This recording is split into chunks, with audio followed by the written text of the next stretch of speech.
Bismillahirrahmanirrahim. Assalamualaikum warahmatullahi wabarakatuh. Perkenalkan, nama saya Endang dengan NIM 2205116155. Saya dari Pendidikan Guru Sekolah Dasar PGSDE 2022 Universitas Mula Warman. Pada kali ini kita akan membahas secara khusus mengenai pembuatan kisi-kisi dalam mata pelajaran Bahasa Indonesia kelas 3 SD. Video ini akan memberikan pemahaman yang lebih komprehensif tentang pentingnya kisi-kisi soal untuk meningkatkan kualitas pembelajaran di kelas. Namun, sebelum kita memulai pada pembahasan kisi-kisi soal tersebut, apa itu pembuatan kisi-kisi soal?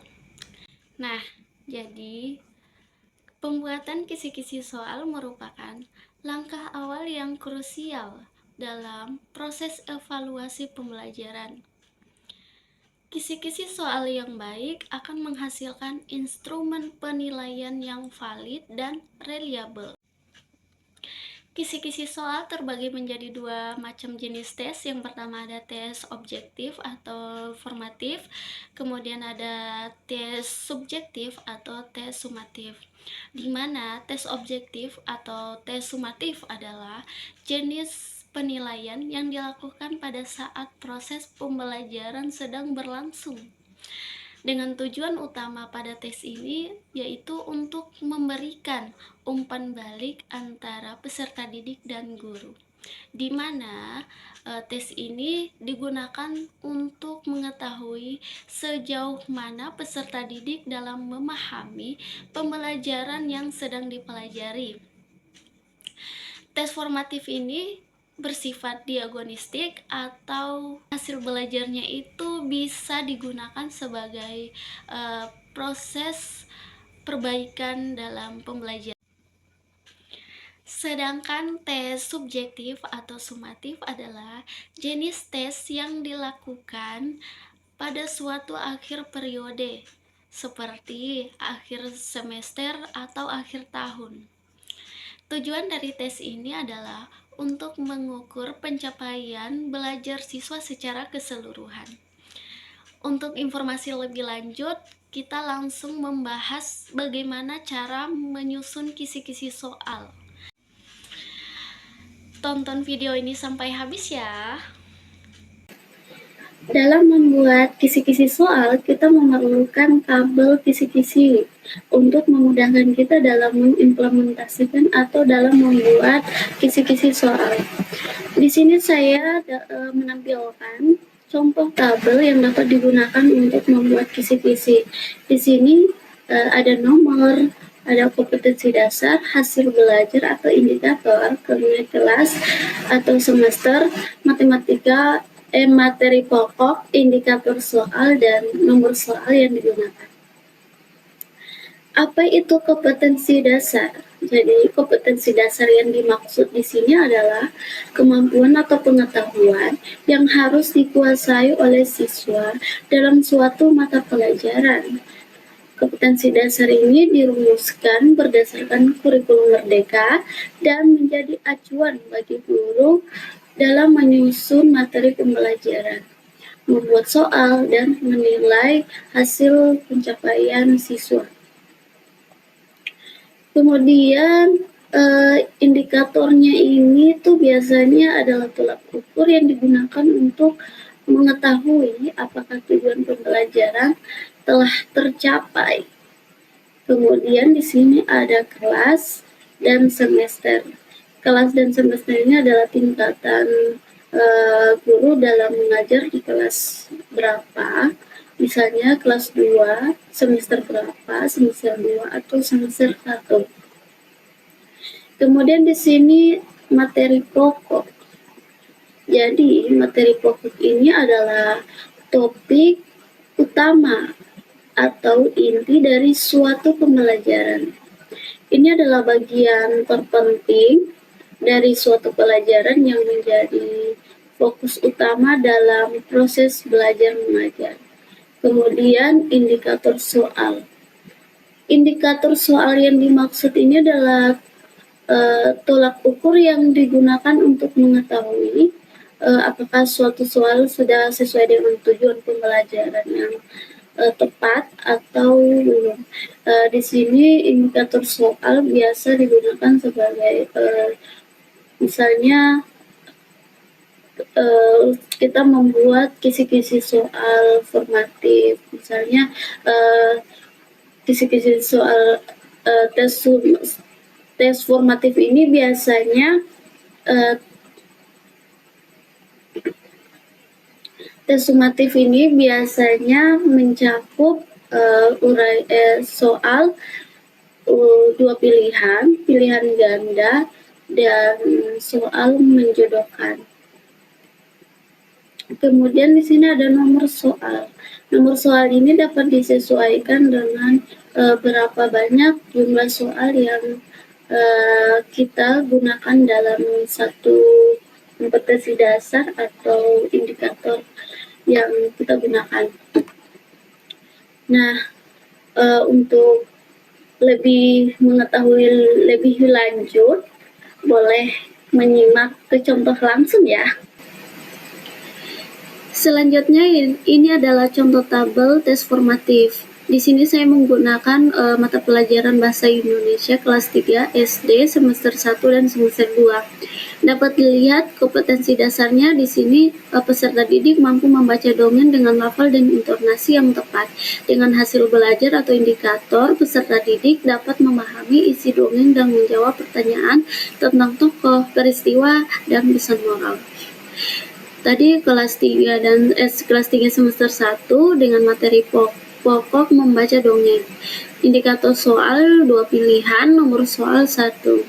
Dapat saudara lihat, ini dapat digunakan untuk menyusun soalnya, membuat soalnya yang sesuai dengan apa yang telah ditulis dalam tabel ini. Sebagai contoh, saya menjelaskan satu tabel tes formatif aja. Ini adalah contoh yang telah disesuaikan dengan tabel tadi. Ini adalah contoh tes formatif dengan soal 2 pilihan. Nah, di sini saya mencantumkan dongeng pendek untuk soalnya dapat dijawab berdasarkan isi dari dongeng tersebut. Nah, di sini pertanyaannya, siapakah yang terjatuh dalam sungai?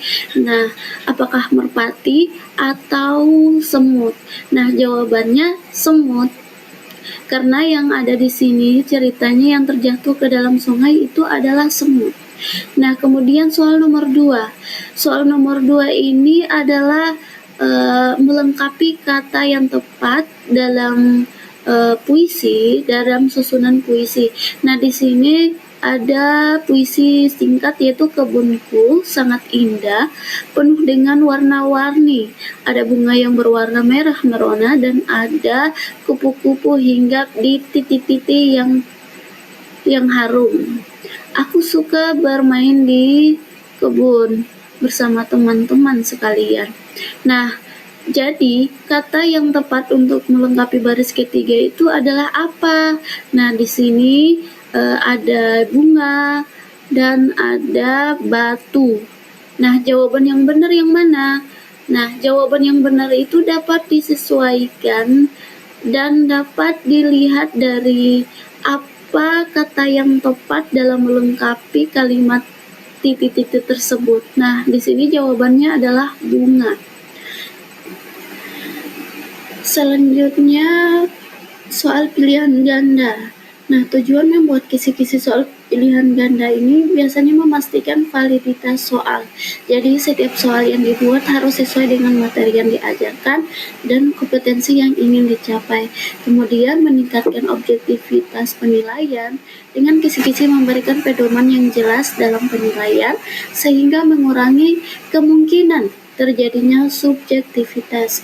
Kemudian soal pilihan ganda itu lebih efisien waktu dalam pembuatan soal menjadi lebih terarah dan efisien. Kemudian kisi-kisi memberikan informasi yang lengkap tentang soal yang akan digunakan sehingga dapat diakses oleh semua pihak yang berkepentingan. Nah, contohnya di sini perilaku yang baik di perpustakaan adalah A. Berlari-lari, B. Membawa makanan, C. Menjaga buku dengan baik, D. Berteriak-teriak. Nah, jawabannya yaitu menjaga buku dengan baik, yaitu poin C.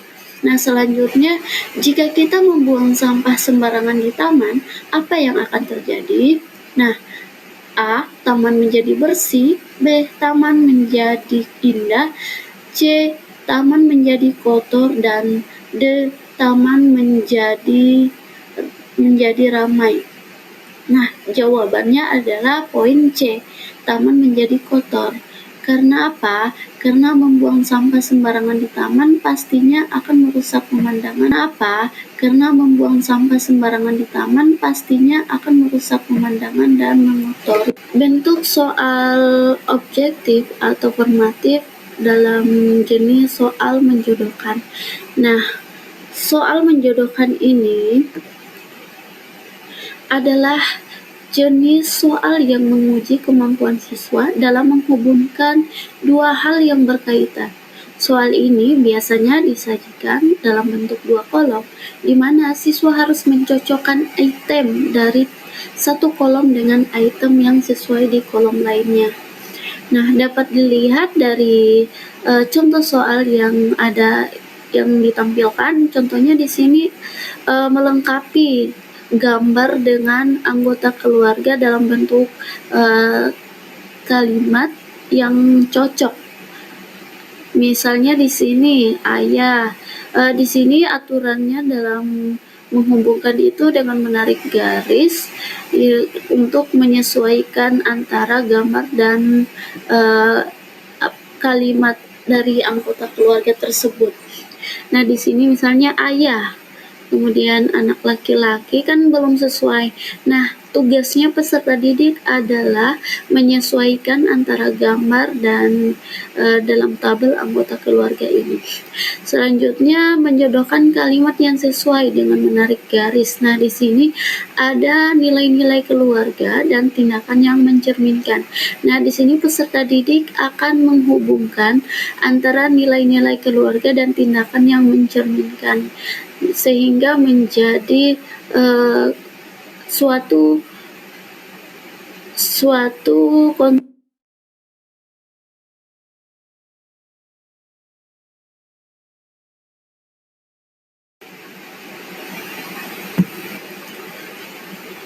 Pada kali ini kita melanjutkan untuk membahas soal subjektif atau sumatif, yang dimana jenis tes ini yang dilakukan di akhir periode seperti akhir semester dan akhir tahun.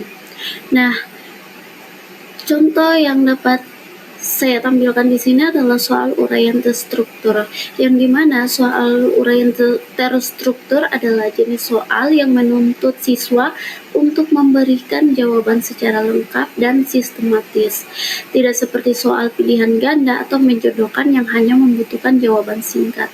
Soal uraian terstruktur mengharuskan siswa untuk mengorganisasikan pikirannya, menyusun argumen, dan menyajikan jawaban secara rinci. Jadi dengan ciri-ciri soal uraian terstruktur ini, pertanyaannya jelas dan spesifik, struktur jawabannya terarah, kemudian menuntut pemahaman konsep, memerlukan analisis dan sintesis. Nah, kebetulan soal uraian yang dapat saya tampilkan yaitu deskripsikan kucing peliharaanmu. Ceritakan tentang warna bulunya, bentuk matanya, dan kebiasaan yang sering dilakukan. Nah, ini soalnya itu terstruktur. Pertanyaannya jelas dan spesifik. Nah, di sini menuntut pemahaman konsep siswa. Jadi tidak hanya mengukur hafalan, tetapi juga kemampuan siswa dalam memahami konsep dan menerapkan dalam situasi yang berbeda. Nah, kemudian soal selanjutnya, bacalah cerita pendek berikut, kemudian tulis kembali cerita tersebut dengan kata-katamu sendiri. Nah, dari cerita pendek ini, maka siswa menjelaskan atau menceritakan kembali dari cerita ini tanpa mengubah tanpa mengubah struktur, tanpa mengubah pernyataan yang ada dalam teks ini. Dalam tes objektif tentunya ada soal uraian singkat. Nah, uraian singkat ini adalah penjelasan atau paparan tentang suatu topik atau ide yang disampaikan secara ringkas dan padat dengan tujuan adalah untuk memberikan informasi yang jelas dan mudah dipahami dalam waktu yang singkat. Nah, di sini ada soal tentang ceritakan pengalaman bermainmu yang paling seru. Nah, di sini peserta didik dituntut untuk menjawab secara ringkas dan padat. Kemudian ada sebutkan aturan dalam permainan tradisional engklek. Nah, di sini peserta didik disuruh untuk menyebutkan aturan dalam permainan tradisional dengan memberikan informasi yang jelas dan mudah dipahami serta menyebutkan sesuai dengan urutannya. Kemudian ada soal uraian terbatas. Nah, uraian terbatas ini biasanya uraian yang jawabannya itu keterangan yang lebih rinci tentang suatu hal. Uraian ini bisa berupa penjelasan tentang konsep, peristiwa, proses ataupun objek. Nah, kebetulan di sini pertanyaannya ceritakan sebuah cerita pendek dengan permainan yang paling disukai. Kemudian mengapa kita harus mengikuti aturan saat uraian objektif. Nah, uraian objektif ini biasanya peserta didik menjawab dengan berdasarkan fakta yang ada. Nah, di sini ada kutipan surat undangan dengan pertanyaan siapa yang berulang tahun, kemudian kapan dan di mana acara ulang tahun tersebut akan diadakan. Nah, jawaban dari pertanyaan ini adalah sesuai yang ada dalam kutipan undangan-undangan yang ada. Kemudian susunlah kalimat-kalimat berikut menjadi paragraf yang padu menggunakan tanda baca titik, koma, dan tanda tanya dengan yang benar. Nah, di sini ada beberapa kalimat yang kemudian disesuaikan atau ditambahkan dengan tanda titik, koma, dan tanda tanya yang sesuai. Demikian penyampaian pembuatan kisi-kisi soal dari saya. Semoga bermanfaat bagi kita semua. Mohon maaf segala kekurangan, karena saya juga masih belajar.